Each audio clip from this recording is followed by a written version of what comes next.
O que é o amor? O amor é um Cristo que me visitou dentro de um presídio 2 vezes. O que é o amor? O amor é quando eu estava no mundo das drogas, muitas pessoas tinham me rejeitado, muitas pessoas tinham me deixado. Alguns lá na rua de casa, no bairro Mauro Marcondes, em Campinas, alguns já falavam que o Natanael ia morrer. Ou era morte, ou não tinha mais nenhum resultado. Para outros, eu era vergonha da família. Para outros, eu era apenas um desastre da minha casa. Mas eu amo Cristo, Yang, porque enquanto muitas pessoas estavam me rejeitando, Jesus Cristo pegou o Natanael frustrado, limpou a alma, limpou a vida e falou: eu tenho uma nova história para você, porque as pessoas não te amam, mas só eu sei o quão amor eu dei a minha vida por ti. Então, Uau. o único que consegue fazer isso, por isso que eu falo, mãe que está me ouvindo, ou alguém que está passando por um momento difícil agora de droga, você está conversando com alguém que outrora também tinha esses mesmos vícios. Você está conversando com alguém que outrora estava no mundo perdido. Mas o Deus que ainda está vivo, porque eu prego um Deus vivo, o Deus que está vivo restaura a vida e restaura a família. Eu quero profetizar para a tua casa. O mesmo Deus que mudou a minha história vai mudar alguém da tua família e da tua casa, se você acredita, como eu acredito. Cara, muito, muito bom. Agora, eu queria entender um pouco mais sobre o seu testemunho. Você falou algo que eu achei interessante e eu, assim, eu acredito que não só essa entrevista, mas a sua vinda aqui, ela é extremamente importante porque tem muitos jovens que eles estão perdidos no mundo da droga, tem muitos jovens que estão perdidos, estão atrás de cadeias, jovens que têm talento, potencial para serem grandes pregadores, grandes cantores, cidadãos de bem, Sim. né? E hoje estão presos. Então eu queria, de antemão, introduzir um pouco, conhecer mais sobre esse seu testemunho. Você foi preso, você mexeu com drogas. Como foi o início dessa parte da sua vida? O início da parte da minha vida no mundo foi um dia eu vendendo picolé, que nem eu falei pra você. E tinha um rapaz que é amigo meu, vou falar o apelido, que é Beca, todo mundo, quem é próximo vai saber. Ele tinha uma certa biqueira que nós fala que é loja de droga. E o menino que trabalhava pra ele faltou. E eu tava passando com o meu carrinho de picolé na hora. E ele falou: você não fica aqui pra mim rapidinho? Eu só vou ali rapidinho e já venho. Eu falei: não, mas eu não posso ficar. Não, fica aqui, é coisa rápida e tal. Eu falei: não, beleza então. E foi coisa de meia hora assim, que eu fiquei ali, eu comecei a vender droga absurdamente. A pessoa vinha, comprava tal coisa, comprava tal coisa, comprava tal coisa. Eu andava com o carrinho de picolé o dia inteiro para ganhar R$12.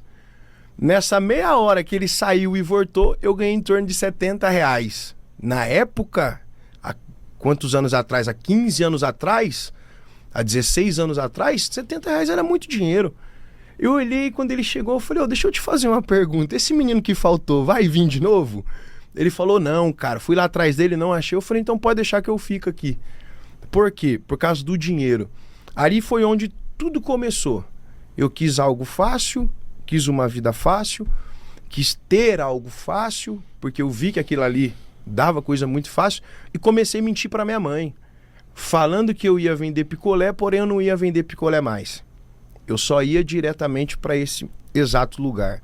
E isso começou a gerar uma frustração na minha família, né?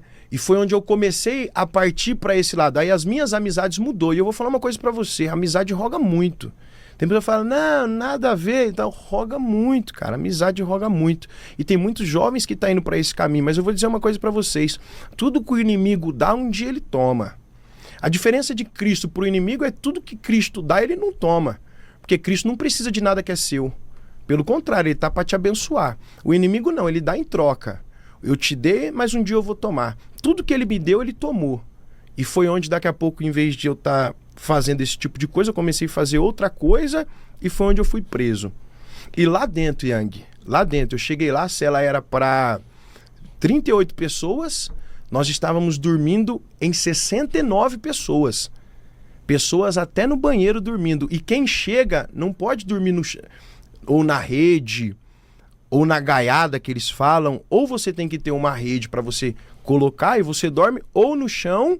Como não tinha lugar no chão, o que me restou foi o próprio banheiro. Foi onde eu fui dormir no banheiro. E quando eu cheguei para dormir no banheiro, naquela privada, olhando para ela, que era uma privada de chão, Cristo começou a falar comigo. Ali foi onde Cristo começou a dizer, tudo que você tinha, olha onde você está hoje. E não só Cristo, mas também a minha família. E o que eu quero dizer aqui, porque muitas vezes nós podemos falar para jovens que estão no mundo, mas quem sofre mais é a mãe e o pai. Por quê? Porque o menino que está no mundo, ele está iludido, em si ele está cego. E a mãe que está em casa está buscando por uma esperança para que aquele filho um dia volte a enxergar. E quem sofre mais não é quem está cego, quem sofre mais é quem vê aquela pessoa cega, porque a pessoa não era daquele jeito e ela mudou de um dia para o outro. Então eu quero liberar uma palavra para as mães e para os pais. Porque na onde eu estava, Yang, era na P5 em Hortolândia, aonde eu estava, o que mais tinha dentro da cela era filho de crente. Que no dia de visita as mães entravam lá e faziam culto para nós. Então, tipo assim, num cenário desfavorável, o que mais tinha era filho de mulher de Deus, era filho de homem de Deus, era filho de pessoas que orava, era filho de pessoas que jejuava. A pergunta que não quer calar, se a mulher é tão serva de Deus, de homem de Deus, por que a família está dessa forma? E eu começo a pensar, eu vejo como o sacerdote Eli, junto com os dois filhos, Ofni e Finéias. Você acha que o desejo de Eli era que os filhos fossem daquela forma que estava? Jamais. Nunca foi. Jó, você acha que Jó queria que o filho estava daquela forma que estava? Nunca foi. Pelo contrário, Jó prestava sacrifício para os filhos. E o que você quer dizer com isso, Natanael? Mãe, a tua oração não está sendo em vão. O teu pedido não está sendo em vão. Porque que nem nós estamos conversando, que esse bate-papo está sendo muito bom para mim. Que eu estou lembrando de muitas coisas. O mesmo Deus que um dia usou uma mulher da Universal, entrou 3 mulheres e um homem junto com ela lá dentro. Da cadeia? Dentro da cadeia. Eles foram fazer dia? culto. Que eles faziam culto toda quarta-feira lá. Sim. Cada quarta-feira era um. Quarta-feira era tal pessoal, na outra quarta outro, na outra quarta... E tinha uma cela lá dentro que tinha uma cela dos crentes. Mas eu mesmo gostava de ir nos cultos que o povo de fora vinha fazer. E esse dia, como que eu cantava funk, tinha um tal de baiano lá que ele era o que patrocinava o funk. E quando começava o culto, ele queria que fazia baile. Aí esse dia eu cheguei pra ele e falei, baiano, hoje eu não vou fazer baile não, hoje eu vou pro culto. Ele olhou pra mim e falou, ô louco MC, você vai pro culto hoje? Eu falei, hoje eu vou pro culto, baiano, hoje eu não quero saber de cantar não. Não, então firmeza, então vai lá e depois nós fumar um. Eu falei, não, tá de boa, vamos lá. E fui lá, e eu me lembro quando eu fui pro culto, aquela irmã começou a pregar, e ela falou assim, eu quero que alguém louva aqui hoje.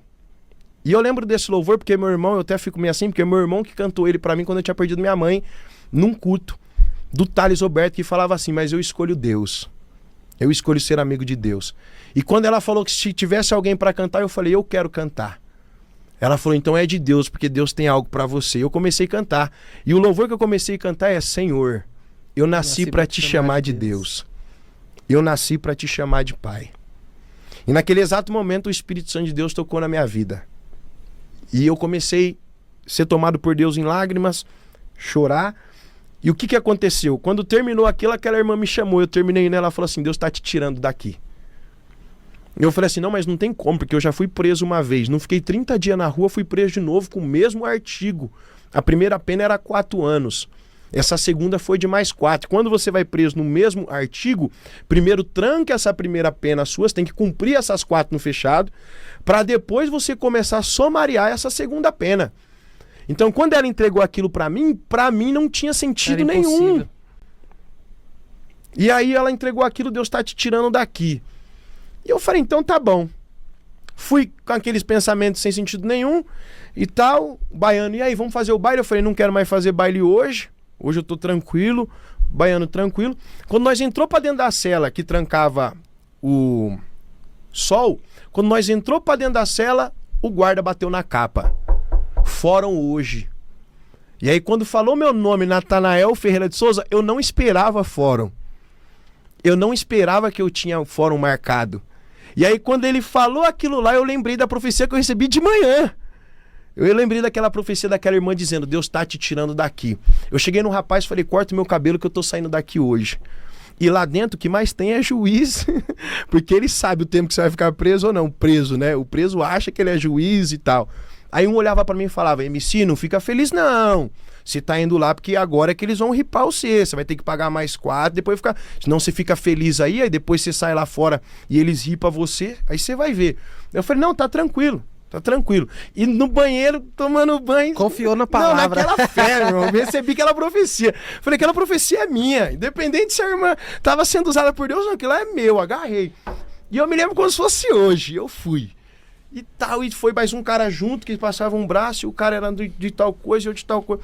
E aí, eu falei, eu tô indo, mas eu tô indo com a minha vitória na mão. Tá indo com a sua vitória? Eu tô indo com a minha vitória na mão. Então, beleza, fui lá no fórum. Yang, por incrível que pareça, eu cheguei no fórum, o juiz olhou pra mim e falou assim, Natanael, se você falar que não foi você que roubou, nós vamos te levar pra cadeia de novo. Agora, se você falar que foi você e assumir o erro, você pode ter certeza, nós vamos te liberar agora. E a vítima junto com o policial. Eu falei, não, foi eu mesmo. Foi tal horário, tal jeito, assim, assado. E naquela hora ele me liberou. Tipo assim, de instância, eu falei, não sei como que ele fez isso. Só que aí que tá. Lembra que eu falei que eu já tinha sido preso uma vez? Sim. Não passou 30 dias, eu fui preso de novo.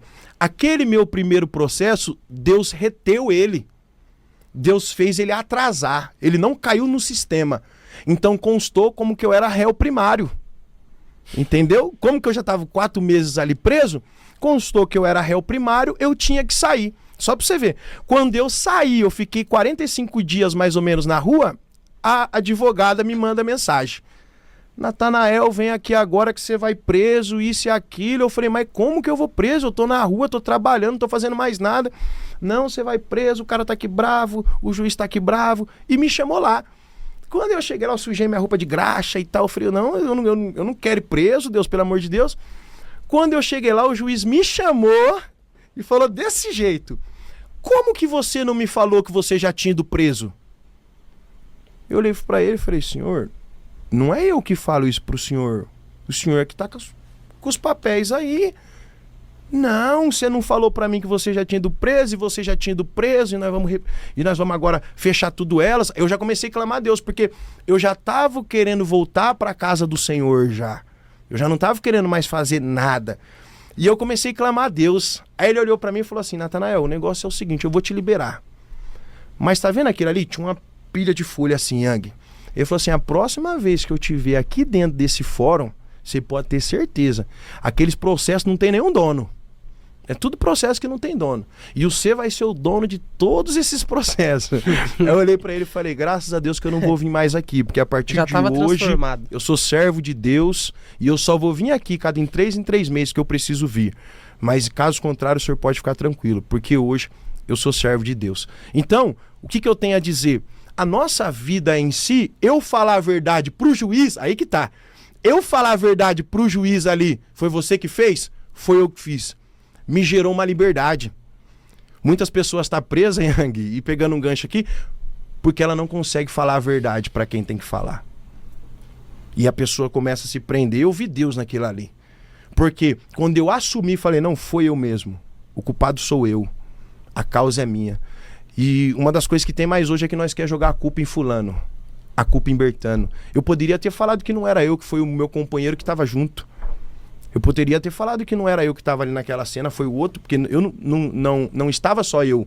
Eu poderia ter falado que foi outro cara, mas não. Eu assumi a culpa e falei, não, foi eu. E através disso me gerou uma certa liberdade. Porque toda a verdade te leva a uma liberdade. E quando foi assim, você falou sobre o momento que você foi preso e eu achei muito interessante, né, que você detalhou, você foi dormir no banheiro da cela. Sim.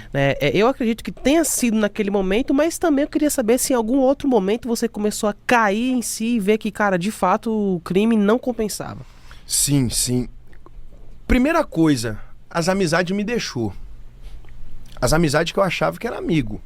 Meu pai que tá aqui hoje, meu pai passou esse processo comigo. Minha mãe já era falecida. Meu pai passou esse processo comigo. Se você perguntar pro meu pai qual dos meus amigos que fazia essas coisas de errada comigo, que foi lá me procurar pra ajudar, pra mandar alguma coisa pra mim, não cabe nem na primeira mão. Então a primeira coisa que eu vi que o crime não compensa é porque as amizades só estão do seu lado enquanto tudo estiver ocorrendo bem. Quando começa a dar errado, os seus amigos te abandonam. A mulherada. Todo mundo te deixa. Então, o glamour da vida. O glamour, aquela sensação de poder. Lá dentro é todo mundo igual. Aquela sensação de, eu posso. Na rua você pode, lá dentro você tem que respeitar. Lá dentro você tem que fazer as coisas do jeito certo. Lá dentro você tem que acordar cedo, arrumar a cama, arrumar isso, arrumar aquilo. Você tem que fazer acontecer. Então, tipo assim, uma das coisas... E outra coisa, o cenário de podridão. Sabe? É um lugar onde o inimigo opera, onde o inimigo toma conta. É aquele lugar. Então, uma das coisas que me despertou assim, falar, cara, sai dessa vida. Primeiro, abandono, que todo mundo me deixou quando tudo deu errado. Segundo, é o que eu tinha falado, que tudo que o inimigo dá, ele tira. No final, eu não fiquei com nada, pelo contrário, eu fiquei sendo sustentado pelo meu pai, pelos meus irmãos, que levavam as coisas para mim, porque eu não podia trabalhar e nada. Agora pensa, um filho que outra hora era para estar ajudando a família, agora está dando despesa para a família. Então, nós temos que cair em si. E você que está nesse mundo, você tem que cair em si. Por que você tem que cair em si? Porque você só vai ter amigos do seu lado enquanto tudo está ocorrendo bem. Mas saiba, quando der alguma coisa de errado, as pessoas vão te abandonar. Prova disso? Cristo. Cristo tinha 12. No lugar da oração subiu 11, porque Judas estava com planejamento de trair. Quando chegou no monte, Jesus foi um pouco mais adiante e levou 3, que é Pedro, Tiago e João. Olha como que está decaindo. De 12 foi para 11, de 11 foi para 3, de 3 não sobrou nenhum. Porque ele foi um pouco mais adiante e falou, fique aqui, ore comigo, porque está chegando o dia.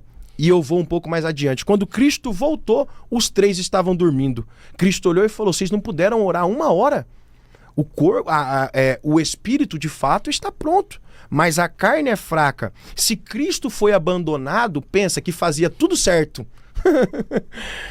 Cristo sendo 100% homem, 100% Deus, fazia tudo certo, foi abandonado. Imagine você com essas falsas amizades. Imagine você com esses falsos amigos e com a vida iludida. E lembre-se, a colheita vem para todo mundo. E a plantação também é direito de todos. Aquilo que nós plantamos, nós vamos colher. O que eu plantei, eu colhi. O que eu plantei, eu colhi. E eu não sou triste porque o que eu passei, não, pelo contrário. O que eu passei para mim foi experiência. E o que você está passando é experiência. Mas Cristo está dizendo, abandona. Porque o abandonar algo para viver com Cristo é melhor do que abraçar o mundo e viver sem Cristo. Cara, é muito interessante, Natanael, essa sua fala. E isso veio na minha mente, né? O famoso que todo mundo conhece, até as pessoas que não estão na igreja repetem isso com frequência, né? Que é a questão de que vale, né, o homem ganhar o mundo inteiro, né, e perder a sua alma. Do que vale o homem ter essa vida temporária, conforme você falou, de amizades, mulheres, crime, né, droga, e acabar perdendo a sua alma. Qual o valor que existe no mundo que seja maior o suficiente do que o valor de ter a sua alma salva? Isso é que vem muito na mente. E você falando aí, eu lembrei do pensamento de muitas pessoas que a gente conversa e a gente ouve falar, não, mas eu tô muito novo para ir para a igreja. Ir à igreja agora não, tô novo, tenho muito que viver ainda. Eu quero viver, quero aproveitar a vida e quando eu envelhecer, chegar numa fase da minha vida, eu vou para a igreja. E como você falou, talvez não tenha tempo. Talvez não tenha tempo. Eu tenho um amigo que hoje já não está mais aqui, que era o falecido Ney. Um amigo gente boa demais. O crime levou. Esse Ney, ele era um profeta. Deus usava ele de uma forma, ele levou 3 tiros, se eu não me lembro. Teve que colocar um caninho aqui, sabe? Para poder falar. E Deus usava isso de uma forma extraordinária. Só que aí foi pro mundo. Ele era pregador e foi pro mundo. E foi pro mundo. E tava no mundo do tráfico e tal, e um dia uma mulher chegou pra ele e falou, sai desse mundo que Deus tá te dando a última chance. Aí ele apontou o dedo na cara dela e deu aquele ditado que todo mundo fala, que o quê? Quem tem promessa de Deus não morre. E ele falou dessa forma pra essa irmã. Passou-se 1 semana, saiu uma notícia. O Ney estava do lado de uma pessoa que estava pedido de morte, e os caras matou esse cara pro Ney não ficar, como que eu posso dizer para você, como testemunha, eles executaram ele também. Então, uma coisa que eu quero dizer aqui, deixar bem claro, que o quê? Quem tem promessa de Deus morre. Quem tem promessa de Deus morre. Quem tem promessa... Então vamos lá. Vamos lá. Na sua opinião, quem tem promessa de Deus morre? Morre. Quem tem promessa de Deus morre se não tiver debaixo da vontade do dono da promessa.